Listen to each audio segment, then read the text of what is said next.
Dear students, তোমাদের এশিয়ানদের state লাইনে 4 মার্কসের যে ফার্স্ট এক্সারসাইজ 2A আছে তার 4 মার্কসের সামগুলো আমি কিছু সাম আমি ডিসকাস করব। অ্যাকচুয়ালি তোমরা দেখবে আমি কিন্তু স্টেট লাইনের যে ফর্মুলা সেই ফর্মুলাগুলো আগের দুটো ভিডিওতে আমি দিয়েছি।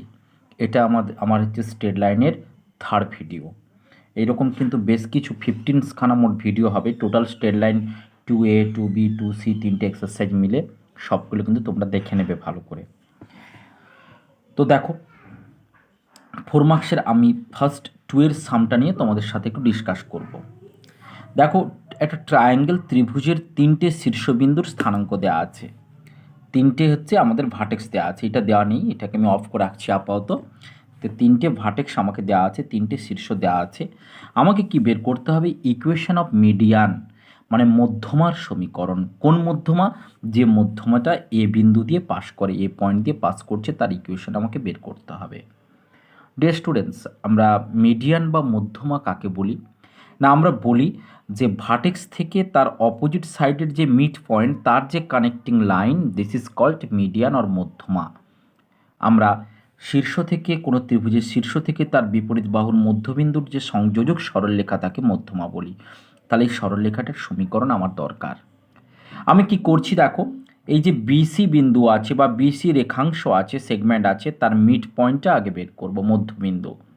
তোমরা মিড পয়েন্টের ফর্মুলা জানো, x1 plus x2/2, y1 plus y2/2। দেখো আমি সেইভাবে এই যে বিসির মিড পয়েন্ট ডিটা বের করছি। এবার আমি পেনটা সরাচ্ছি, দেখো তাহলে ডি মিড পয়েন্ট পেয়ে গেছি। আমাকে কার ইকুয়েশন চাই? এই এডির সমীকরণ আমাকে বের করতে হবে ডিয়ার স্টুডেন্টস।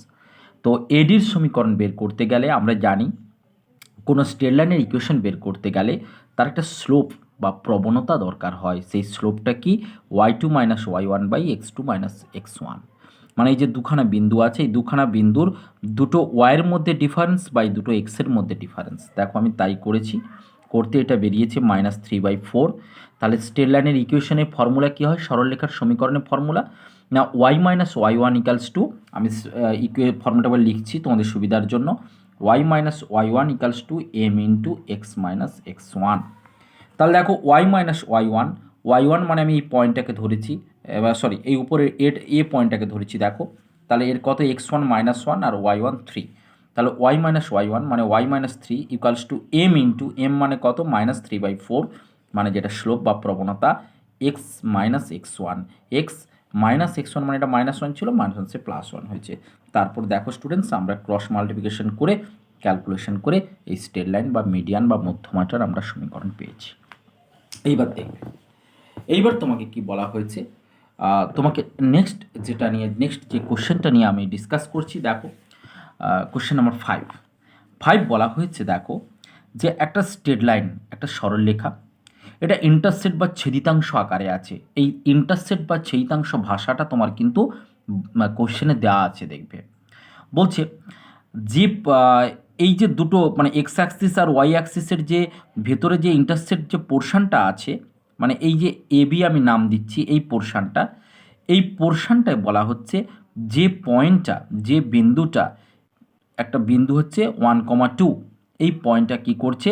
এই সেগমেন্টটাকে, এই সেগমেন্ট মানে এবি মানে দুটো অ্যাক্সিসের মধ্যে যে পোর্শনটা আছে সেই পোর্শনটাকে 3:2 রেশিওতে ডিভাইড করে, 3:2 অনুপাতে ভাগ করে। তাহলে এই স্ট্রেট লাইনটার ইকুয়েশন কী হবে? এই সরলরেখার সমীকরণটা কীভাবে বের করতে হবে? তো ডিয়ার স্টুডেন্টস, আমি প্রথমে তোমাদের বলি, যেহেতু ইন্টারসেক্ট ফর্ম বা ছেদিতাংশ ব্যাপারটা আছে, আমরা স্ট্রেট লাইনের ইকুয়েশনটাকে এইভাবে ধরবো। দেখো x/a plus y/b equals to 1। তোমরা জানো ছেদিতাংশ আকারে সরলরেখার সমীকরণ এইটা হয়, এটাকে আমি নাম্বারিং 1 দিয়ে রাখলাম। তাহলে দেখো এই স্ট্রেট লাইনটা এক্স অ্যাক্সিসকে মানে এক্স অক্ষকে কোন বিন্দুতে ছেদ করেছে? না, ছেদ করেছে a,0, আর ওয়াই অ্যাক্সিসকে এটা ইন্টারসেক্ট করেছে কোন পয়েন্টে? 0,b। তোমরা জানো যদি এই ফর্মে আমরা এক্সপ্রেস করতে পারি, তাহলে এই এক্সের যে নিচে এটা থাকে a,0, এটা এক্স অ্যাক্সিসকে, আর 0,b কী করে? ওয়াই অ্যাক্সিসকে ইন্টারসেক্ট করে। দেখো তাই হয়েছে, এ আর বি দুটো পয়েন্ট আমরা পেয়েছি। এবার বলা হচ্ছে এই সেগমেন্টের মধ্যে পি একটা পয়েন্ট আছে, পি পয়েন্টের কোঅর্ডিনেট 1,2, যেটা কি করেছে? এই সেগমেন্টকে 3:2 রেশিওতে ডিভাইড করেছে, ইন্টারনালি ডিভাইড, 3:2 অনুপাতে অন্তর্বিভক্ত। এখন প্রশ্ন আসে আমাদের মনে যে আমরা স্যার কোন পোর্শনটাকে 3:2 মানে কোন ভাগটাকে উপরের দিকটা 3 নেব, নিচের দিকটা 2, না নিচের দিকটাকে 2 নেব, উপরের দিকটাকে 2 নেব, আমরা কোনটাকে কিভাবে ধরবো? আমি এখানে তোমাকে বলে রাখি, যেহেতু অ্যাক্সেস মানে আগে আসে এক্স অ্যাক্সিস, অতএব এক্সের দিকটাকে আমাকে এই রেশিওর ফার্স্ট ধরতে হবে। মানে ফার্স্টে কি আছে, অনুপাতটা 3 আছে, তাহলে 3টাকে আমরা ধরবো এক্স অক্ষের দিকে আর 2টাকে ধরবো আমরা ওয়াই অক্ষের দিকে। তাহলে দেখো, তাহলে পি পয়েন্টটা আমাদের কি হওয়া উচিত, না পি পয়েন্টটা অ্যাকচুয়ালি হওয়া উচিত, যদি 1 2 না থাকতো আমরা কি করতাম, 3 ইন্টু দূরের এক্স মানে 3 into 0 divided by M plus plus N into দূরের এক্স মানে A divided by M plus N comma comma দেখো ওয়াইটাও একই রকম হবে, 3 ইন্টু বি মানে 3b প্লাস 2 ইন্টু দূরের ওয়াই মানে 2 ইন্টু 0 ডিভাইডেড বাই 3 প্লাস 2। তাহলে এইটা ইকুয়ালস টু কী হবে, এইটা ইকুয়ালস টু হবে পি অফ তোমার 2a by 5 comma 3b by 5। আবার তোমরা লক্ষ্য করো এই পি পয়েন্টটা কী দেওয়া আছে, পি পয়েন্টটা আমাকে দেওয়া আছে 1,2 দেওয়া আছে। তাহলে দেখো বাই দ্য প্রবলেম আমরা লিখতে পারি শর্তানুসারে এই যে 2a by 5 this equals to 1, তাহলে এখান থেকে আমরা পাবো a ইকালস টু 5/2। আবার দেখো 3b বাই 5 এইটা ইকালস টু কত 2, তাহলে এখান থেকে দেখো আমরা পাবো b equals two 10/3, b equals two 10/3। তাহলে দেখো স্টেললারের ইকুয়েশন কী হবে ফ্রম 1, তাহলে দেখো 1 নম্বর সমীকরণে আমি a আর b এর ভ্যালুটা বসিয়ে দেবো, এর ভ্যালু বির ভ্যালু পেয়ে গেছি, তাহলে স্টেললারের ইকুয়েশন হবে দেখো x/5/2 plus y/10/3 this equals to 1। Or এটাকে যদি ক্যালকুলেশন করি আমরা, 2টা উপরে উঠবে, 2x/5 plus 3y/10 this equals to 1। এটাকে আরও একটু যদি সিম্পলিফাই করি, বোথ সাইড আমরা 10 দিয়ে মাল্টিপ্লাই করলে দেখো 4x plus 3y this equals to 10।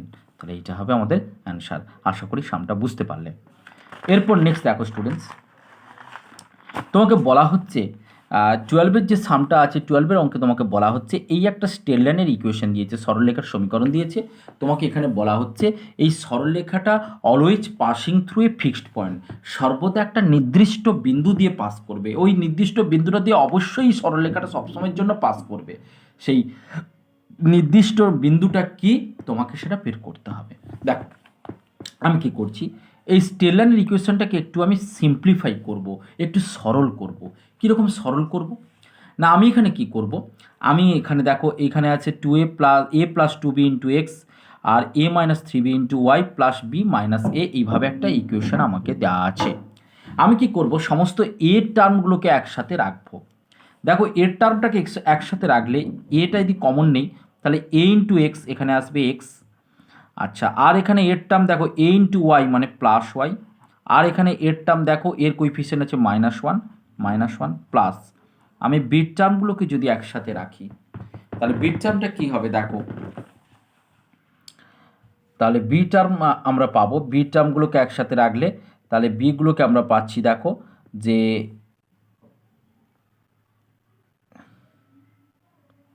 Bit টার্মগুলো হচ্ছে এখন 2x আর এখানে হচ্ছে -3y plus 1 this equals to 0। এই যে জিরোটাকে আমরা লিখছি দেখো a into 0 plus b into 0। এবার বোথ সাইডে যদি আমরা এ বির কম্পোনেন্টগুলোকে কম্পেয়ার করি তাহলে আমরা পাবো দেখো x plus y -1 equal to 0, আর একটা পাবো দেখো 2x minus 3y plus 1 equal to 0। Both সাইডে আমরা এর সহগ মানে এর কোইফিশিয়েন্ট আর বির কোইফিশিয়েন্টকে কম্পেয়ার করছি, তাহলে এটা কি হবে নাম্বার 1 আর এটা নাম্বার 2। এবার এই দুটোকে আমরা সলভ করব, সমাধান করব। কিভাবে করব, না 1 নম্বর ইকুয়েশনকে 2 দিয়ে মাল্টিপ্লাই করব, -2 নম্বর ইকুয়েশনকে 1 দিয়ে মাল্টিপ্লাই করব। তাহলে কি পাচ্ছি দেখো আমরা 2x প্লাস 2y, 1টা এদিকে এলে তাহলে -1টা এদিকে +1, 2 দিয়ে মাল্টিপ্লাই করছি মানে 2, আর এটা হচ্ছে দেখো 2x মাইনাস 3y, 1টা এদিকে এলে এটা হবে -2, 1টা এদিকে এলে এটা হবে -2, কারণ +1টা এদিকে এলে -1 2 আর 2 দিয়ে সরি এটা -1ই হবে, কারণ এখান থেকে 2 দিয়ে আমরা মাল্টিপ্লাই করিনি, এটা এরকম আসছে বাই, এটাকে মাইনাস করি, এটা প্লাস আর এটা প্লাস, তাহলে কি হচ্ছে দেখো 2x কেটে যাচ্ছে, 2y প্লাস 3y মানে 5y, 5y ইকালস টু আমরা পাচ্ছি 3, তাহলে therefore y equal to 3/5, y equals to কী হচ্ছে 3/5। এইবার দেখো আমরা এই ভ্যালুটাকে যদি আমরা 1 নম্বরে বসিয়ে দিই, তাহলে ফ্রম 1 নম্বর থেকে দেখবে 1 নম্বর থেকে আমরা পাবো x plus y equals to 1, তাহলে x equals to 1 minus y মানে 3/5, দিস ইকাল টু কী হবে দেখো 2/5। তাহলে x এর ভ্যালু হলো 2/5, ওয়াইয়ের ভ্যালু 3/5, তাহলে ফিক্সড পয়েন্টটা আমরা কি লিখবো দেখো, ফিক্সড পয়েন্ট মানে নির্দিষ্ট যে বিন্দু দিয়ে পাস করছে সেই বিন্দুটা কি হবে দেখো 2/5, 3/5। এবার তোমাকে আমি বলবো তুমি এই পয়েন্টটা এখানে বসিয়ে একবার দেখে নাও স্যাটিসফাইড করে কিনা দেখে নাও। অ্যাকচুয়ালি দেখো আমি মানে মুখোমুখি ক্যালকুলেশন করে তোমাকে বলে দিচ্ছি। যদি এক্সের ভ্যালু আমরা এখানে 2/5 বসাই, ওয়াইয়ের ভ্যালু এখানে 3/5 বসাই, পুরোটা দেখবে 5 LCM, তাহলে 5 LCM করলে দেখো এটা 2/5 ছিল মানে 2a প্লাস 4b, আর এটা 3 ছিল 3a মাইনাস 6b। তাহলে তুমি লক্ষ্য করো এখানে 2a আমরা পাচ্ছি, আর 2a আমরা পাচ্ছি, কোথায় গেল, হ্যাঁ এক্স ইকাল টু 2a, হ্যাঁ 2a পাচ্ছি, আর এখানে পাচ্ছি আমরা 3a পাচ্ছি, আর 5টা তো এলসিএম এসেছিলো, তাহলে এর সঙ্গে 5 ইন্টু হবে মানে -5a, তাহলে 2a plus 3a 5a minus 5a 0 হয়ে যাচ্ছে, আবার বিটাও একইভাবে ক্যালকুলেশন করতে 0 হবে, অর্থাৎ এই পয়েন্টটা এই লাইনটাকে স্যাটিসফাইড করবে। তার মানে এটা অলওয়েজ যে ফিক্সড পয়েন্ট দিয়ে পাস করছে সেই পয়েন্টটা কী হবে 2/5, 3/5, এটা কি হবে এই পয়েন্টটা যেটা ফিক্সড পয়েন্ট। ঠিক আছে স্টুডেন্টস, এই প্রশ্নটা অ্যাকচুয়ালি অনেক টাফ লাগে, অনেক জড়িয়ে দেয় বা অনেকে বুঝতে পারে না, কিন্তু তোমরা এটা আশা করি বুঝতে পেরেছো, করে নেবে। দেখো তারপরে আসছে সাম নাম্বার 14, 14 নম্বর কোশ্চেনটা নিয়ে। এটাও খুব একটা ইন্টারেস্টিং কোশ্চেন, এটাও এক্সামে প্রচুর দেয়। এখানে বলা হচ্ছে তোমাকে দুটো স্ট্রেট লাইনের ইকুয়েশন দিয়েছে, এইভাবে দুটো সরলরেখার সমীকরণ দিয়েছে, এবং বলা হচ্ছে মূলবিন্দু থেকে লম্ব দূরত্ব মানে পারপেন্ডিকুলার ডিস্টেন্স ফ্রম অরিজিন, এই লাইনটার ক্ষেত্রে বলা হচ্ছে P1, আর এই লাইনটার ক্ষেত্রে বলা হচ্ছে P2, perpendicular distance from origin হলে তোমাকে কি প্রুভ করতে হবে, এই যে রিলেশনটা এটা তোমাকে দেখাতে হবে, এর ভ্যালুটা তোমাকে দেখাতে হবে। তো ডিয়ার স্টুডেন্টস, তোমরা দেখবে স্ট্রেট লাইনে যেমন অনেক সূত্র আছে, তেমন দেখবে অঙ্কের মধ্যে কোন সূত্রটা আমরা অ্যাপ্লাই করব সেটাও বলে দেওয়া আছে। তোমাকে এটা বলা হচ্ছে যে মূলবিন্দু থেকে লম্ব দূরত্ব পারপেন্ডিকুলার ডিস্টেন্স ফ্রম অরিজিন। দেখো তার মানে আমরা চলে যাব নর্মাল ফর্ম, আশা করি তোমাদের এটা মনে আছে। নর্মাল ফর্ম মানে কি অভিলম্ব আকার। অভিলম্ব আকারে কি হয় না, প্রত্যেকটা এইটাকে নর্মাল ফর্মে কনভার্ট করতে গেলে আমরা প্রত্যেকটা টার্মকে ডিভাইড করব এক্সের কোএফিসিয়েন্ট স্কোয়ার প্লাস ওয়াইয়ের কোএফিসিয়েন্ট স্কোয়ার দিয়ে। প্রত্যেকটা টার্ম, ইচ টার্ম মানে প্রত্যেকটা পদকে আমরা ভাগ করছি এইটা দিয়ে, তাহলে this equal to 5 cos alpha by √4 square plus 3 square.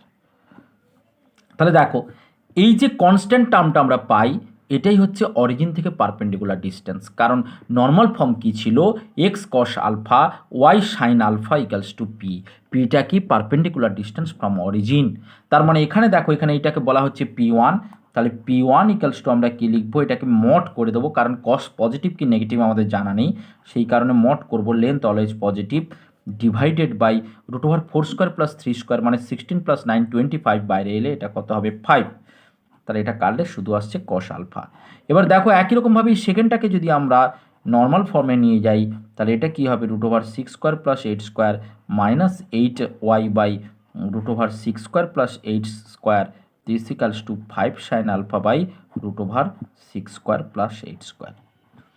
এইবার দেখো এটা P2 যদি পারপেন্ডিকুলার ডিস্টেন্স ফ্রম অরিজিন, এটা কী হবে মোট 5 sin আলফা ডিভাইডেড বাই এটা দেখো 6 স্কোয়ার 36 আর 8 স্কোয়ার 64, তার মানে কী হবে 100, √100 বাইরে এলে এটা কত হবে 10, তাহলে এটা যদি কাটাকুটি করি আমরা 2 হবে, তাহলে this equals to modulus sin alpha by 2।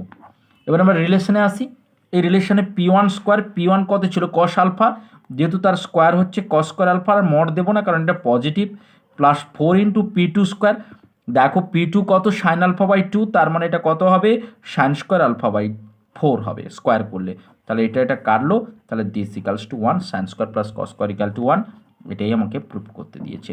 আশা করি তোমরা বুঝতে পারলে। নেক্সট ভিডিও তোমরা ফলো করো, আমি কিন্তু নেক্সট যে সামসগুলো আছে সেগুলো নিয়ে আমি নেক্সট ভিডিওতে তোমাদের আসছি।